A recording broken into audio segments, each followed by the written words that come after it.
રામ રામ રામ રામ એવા મારા હરેક વાલા ભક્તો અને મારા રામ કદાચ તમે કંઈક મારી જોડે કંઈક જાણવા આવ્યા છો, કંઈક દેવનું પૂછવા આવ્યા છો, કંઈક સુખ લેવા આવ્યા છો. હરેક મારો ભાવિ ભક્ત કંઈક લેવા આવ્યો છે. કોક મારો પ્રેમ પામવા આવ્યો છે, કોક મારા વાહે ગાડો થઈ ગયો છે ને તો મેલડી કરતા ગાડા થઈને આવ્યો છે. કોઈ એવું જાણીને આવે છે કે રવિવાર રખડી ખાવું એની કરતા માના સાનિધ્યમ જઈને બેહીએ તો કદાચ બે શબ્દ સારા સાંભળવા મળશે. કદાચ આવું વિચારીને આવે છે ને એવા તમારા આશીર્વાદ છે. ચિંતા ના કરશો, હરેકની વાતનો હું જાણીને બેઠી છું. હરેકની વાત મનની હું જાણીને બેઠી છું. અને હરેકની મનની વાત જો કદાચ પૂરી ના કરું તો જગતમાં ગાડાઓમાં ઉતારી મેળવી ઓળખો છો. એટલે તમારે જે જાણવું છે, જે તમારા મનની અંદર ભાવના છે, તમે જે જાણવા માટે આવ્યા છો એ જરૂર તમારી પેઢીમાં કાઢીને કહીશ ને કહીશ. જગતે શું કીધું એને મને મતલબ નહીં. મારા રામે તો મને આજ્ઞા કરી છે કે આ દીકરા દીકરી આવ્યા છે, એમને ક્યાં તકલીફ પડી છે એ તકલીફ ગોતીને આવવાનું કાર્ય મારું છે. અને કદાચ હું ગોતીને આવું તો એની ઉપર આગળ વધવું ને કાર્ય કરવું, એ કર્મ કરવું એ કાર્ય તમારું છે. હું તો એક તમને રસ્તો ચીંધીશ કે દીકરાઓ આટલે હેડજો, કોઈને કઈ નડતરૂપ થયા વગર આટલું કરજો. અને એટલામાં તમારી માતાઓને રાજી કરી આલો ને તો હું મેળવી નહીં. મારે તમને ક્યાંય લડવા નહીં મોકલવા, નહીં મારે તમને ક્યાંય ઝઘડવા મોકલવા. એક તમને માની ભક્તિ શીખવાડી છે કે ભક્તિની અંદર શું તાકાત હોય, ભક્તિની અંદર શું કાર્ય હોય એની સમજણ પાડવી છે. કે કોઈ દેવનો કદાચ માણસનો ચારો કરો પણ કોઈ માણસ દેવનો ચારો ના કરે એ તમને શીખવાડવું છે. કે તમે ભૂલથી કદાચ દેવના ચારામાં ના આવતા, દેવના ગુનામાં ના આવતા. આ વસ્તીને આજની વસ્તીને આજ શીખવાડવું છે, બીજું કાંઈ શીખવાડવું નહીં. બાકી દેવ તો તમારું સારું કરવા જ બેઠું છે. દેવ તમારું સારું કરવા જ બેઠું છે. કોઈ દીકરા દુઃખી હશે, કોઈ દીકરી દુઃખી હશે, કોઈ નોકરી ધંધા દુઃખી હશે, કોઈ ભાઈઓ દુઃખી હશે, અને કોક અંતરથી એવાય દુઃખી હશે જે માની લાગણી વાળા તો અમારી માં ક્યાં છે. તો જરૂર તમારી કુળની માતા આપીશ, તમારી પેઢીની માતા બતાવીશ, તમારા વડવાની ભક્તિની માતા બતાવીશ. જરૂર તમારી પેઢીની એક માતાઓને એક લાઈનસર જો કદાચ હોના જેવી કરીને ના લો તો જગતમાં માતા ના કહેવાય.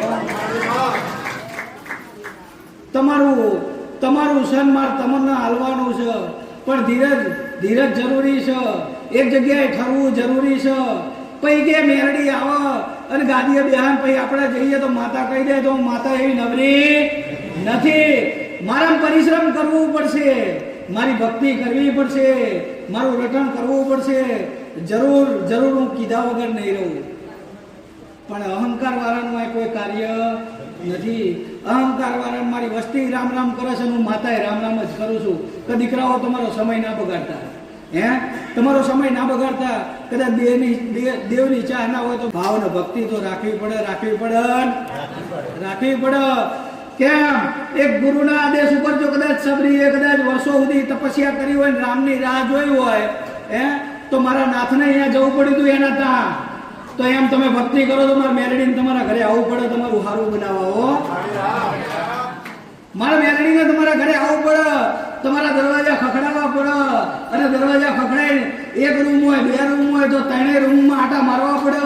અને તમે જ્યાં ભક્તિ કરતા હોય મારે જોવું પડે કે બહુચર છે તો રામ રામ કરીને કહું તારી વસ્તી જમાટલી દુઃખી થાય છે. ખોડિયાર છે તો એને રામ રામ કરીને પૂછવું કે તારી વસ્તી ચમ દુઃખી થાય છે. ચામુંડ હોય તો ચામુંડને જઈને રામ રામ કરીને પૂછું તારી વસ્તી ચમ દુઃખી થાય છે. મેં મારા શબ્દો નહીં કીધા, તમારા દેવ જે મને કહે છે ને એ જ મેં કીધું છે.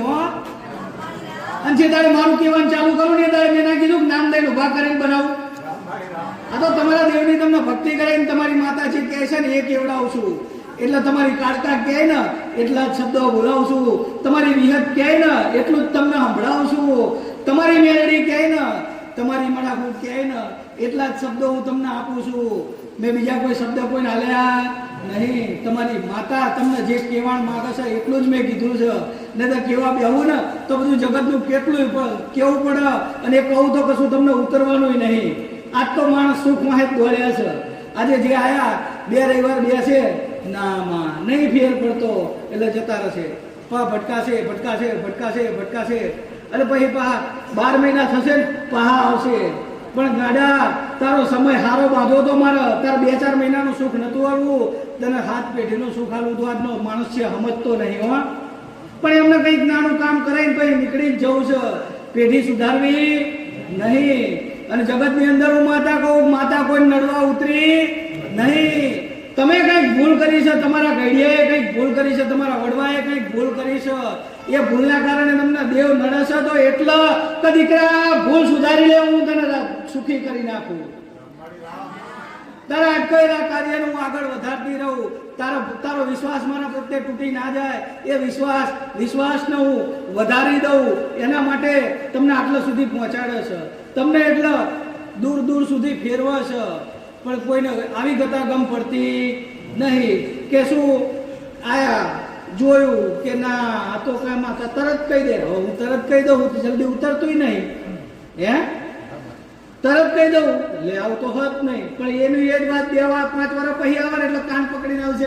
માતા બોલી હતી હો કે કોણ પરમાણની પેઢીની મેરડી બોલી હતી તો મોડે તાણ કરી લે ને, હે તાણ કર્યું હોત તો અત્યારે સુખી ના થઈ ગયા હોત, તમારા દેવના રસ્તા ના થઈ ગયા હોય.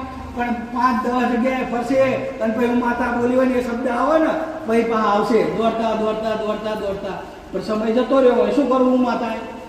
હે એ સમય હતો તો હું બોલી હતી કે તારો સારો સમય હતો, દેવ તારો રાજી હતું. પણ તમે તો ફરી ફરી ફરીને એવી ગૂંચો વાળી દીધી ને પછી કે માં હવે તો કંઈ કહેતા જ નહીં. પણ હવે એ ગાંઠો તમે બધી બાંધી દીધી, એ બધી મારે એક પછી એક ખોલવાની ના હોય. કોણે શું કર્યું એ કોઈને ખબર છે? અત્યારના જે બુવાઓ હશે એ તો બધાને ખબર હોય કે શું કરીને જાય છે શું નહીં કરતા. એ બધી તમે ગાંઠો વાળીને મૂકી દો, હવે ગાંઠો ખોલવાની નહીં મારે. તમે ચા મૂક્યા ચા નાખ્યા એ કોઈને ખબર? મારે વાહે ગોતવા જવું પડે, તારી વસ્તી આવી છે, તારો દીકરો આવ્યો હો હવે કે એટલે કે મને તો આ હું નડતી હતી તે મને હું એમને કાંઈ કીધું નહીં, એમનું મારે તો સારું કરવું હતું. પણ પેલો આવ્યો ને એને કીધું વારે ઉડી પડશે ત્યાં તો કે વારે મને તો 4 રસ્તે મિલે, ક્યાં હાણના 4 રસ્તે પછી અહીં બીજે જવું એટલે કે ચા, કારણ કે મને તો કેનાલમાં ભદ્રાઈ જાય એટલે પછી મારે કેનાલમાં જવાનું. તમારી માતાઓને ગોતી રાજી કરીને તમારા ઘર સુધી પગલાં પડાવું છું. અને આવો સમય મળ્યો છે કે હું જાતની માતા મળીશું તો મારી જોડે શું સવાલ કરવાનો શું જવાબ લેવાના આ મનુષ્ય સમજી જજો. મારી જોડે શું સવાલ કરવાના એ સમજજો. દેવની આગળ શું વાત કરવી ને એ માગજો. લે તમને હજુ સમજ પડતી નહીં. આજે આટલું લઈને રાજી થઈ જશો. હું તમને ઘૂઘરા હાલવા નહીં બેઠી હો, આખી ફેક્ટરી હાલવા બેઠી છું. એટલે ધીરજ રાખી દેવની ભક્તિ કરી કદાચ નમ્રતાથી દેવને માનજો તો જરૂર તમારું સારું બનશે. પણ માણસોને હું પહોંચી એકથી નહીં, એટલા નહીં પહોંચી એકથી. તર્ક વિદ્યાઓ બહુ આવી ગઈ છે. તર્ક જ ગોતા બસ આમચમ ના બન્યું, બસ આવુચમ ના બન્યું. એટલે પણ એ બનાવવાનું નહીં. તારું જીવન ધન્ય બનાવવાનું છે. એ બધું બનાવીશ ને તું નહીં હોત શું કરીશ? હે બંગલા ગાડી રૂપિયા અઢળક થઈ જશે પણ તું જ નહીં રત શું કરવાનું? એ બધું મારું આવેલું નકામું નહીં ભાઈ, તો તારી માતાનું આવેલું એ નકામું ને. પછી કે આટલું બધું કર્યું ને આ તો રહ્યો જ નહીં, એ શું કર્યું? ઉપર 5 માણસની ભક્તિ ઉપર ભરોસો ઉઠી જાય. પણ દેવનું બધું કમ્પ્લીટ કર્યું હોય, દેવને રાજી કર્યા હોય અને પછી ધીરે ધીરે ભલે હું તો કહું સાયકલ મળી પણ એ સાયકલમાં 100 વર્ષ જીવો અને 100 વર્ષ સુધી આંટા ફેરા મારો તો એ કેટલી આનંદમય જીવન હોય. હે એ જીવનની સંતુષ્ટિ હોવી જોઈએ. બાકી આજે આ ઘણા અરબો પતિઓ ફરે છે, લાખો પતિઓ છે, પણ ઘરની અંદર સુખ નહીં કરવાનું શું? હે આજે તમને તો માયા બંધાઈ છે તો તમે મારી સામે આવીને વાતે કરી શકો. લોકો ઘરમાં મૂઢા ખાલી રોવા તો કઈ નહીં એકતા હો. પણ હું જાણું છું ને સમય આવશે એવો સમય આવશે, એ બધા આવવાના છે. દુનિયામાં દૂર સુધી અરજીઓ કરે છે કે અમે પહોંચી નહીં એકતા, માં દૂર છે, માર્ગદર્શન કર, અમારો સમય આવશે એટલે આવીશું. પણ એને કહું છું ચિંતા ના કરતા, એક દાડો ગાડી બાંધીને લઈને આવીશું. એને ચિંતા કરવાની જરૂર નહીં. ખાલી મેરડી કરીને ભક્તિ કરજો અને મેરડીના નામની જ ગાડી આવે ને તો ખબર પડે પરમારની બેટીની માતા જઈ હતી હો. એના ભક્તને તેડવા માટે માતા જઈ હતી એવી ખબર તો પડવી જોઈએ ને. એટલે ગાડાઓ જગતમાં હું એ મેળડી છું, બહુચર જોડે બેહનારી મેળડી છું, કાળકા જોડે બેહનારી મેળડી છું, ચામુંડ જોડે બેહનારી મેળડી છું. એટલે જગતની અંદર હું મેળડી છું, મેળડી છું, મેળડી છું. કળિયુગની અંદર હું મેળડી બોલું એમાં બીજું થાય નહીં. એક જેવો મારા ભક્તનો ભરોસો હોય ને એવું કરું છું. પહાડ જેવો પહાડ હોય તો ભાગીને ભૂકો કરી નાખું છું મેળડી. પણ હું એવું કહું છું, થોડા થોડા થોડા દેવના બનજો, થોડી થોડી દેવની ભક્તિ રાખજો. તમારું જેટલું લઈ જાય છે લઈ જવા દેજો, એની વાંહે પાછો ભરતા નહીં, ઝઘડવા જતા નહીં. જે સમયગાળાએ મનુષ્ય દેહે જે રચના કરી છે એમાં રહેજો. સામે લડવાની જરૂર નથી, લડ્યા વગર બેસી રહેજો. તમારું છે તો તમારું આખું પાછું ક્યાંય થવાનું નહીં. તમે તમારા પરિવારની ચિંતા કરો, તમારા દીકરાની ચિંતા કરો. તમારો પરિવાર સારો હશે તો એનાથી વધારે કમાઈ લેશો, એનાથી વધારે તમે કમાઈ શકશો અને એનાથી વધારે તમે ભેગું કરી શકશો.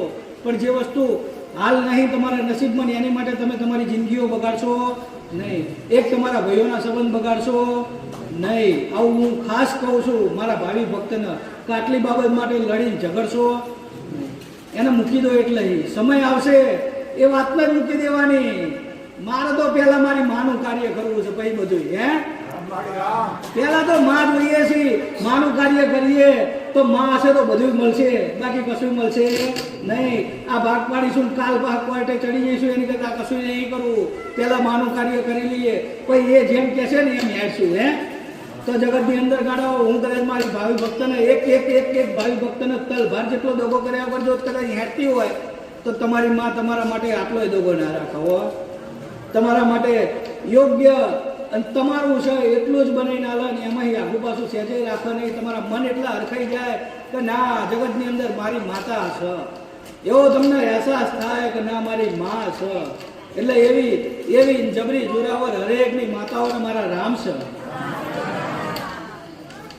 કોઈ એવું કહેતું હોય કે માં 73 મહિનો આવ્યો, મારી માતાને મેં જમાડી તો નેવજ પહોંચ્યા, તો ગાડાઓ પરમારની પેઢી મેલડીએ ગોતી ના લેલું છે.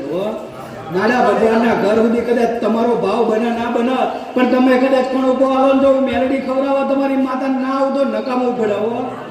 એટલે જેને જેને ભાવથી જમાડ્યું છે એને અમીના ઓટકાર લીધા છે, એને મનમાં ચિંતા કરવાની જરૂર નહીં. એને ચિંતા કરવાની જરૂર નહીં. તમે ભાવથી જમાડ્યું છે ને એને ભાવથી જમ્યું છે. પણ એ તો વરસ જાય ને ત્યાં ખબર પડે ને કે મારી માતા જમી છે, ખબર પડે. વરસ જાય ને ખબર પડે કે મારી માતા જમી છે. એટલે મનમાં સંકોચ રાખતા નહીં. કંઈક એવા દીકરાઓને પૂછવાની ઈચ્છા થાય કે આનો સવાલનો જવાબ કરીને થોડુંક મનમાં રહે છે. પણ તમારી માતાઓને જેને જેને મેં કીધું છે ને જમાડી છે ને પહોંચી ગયું છે.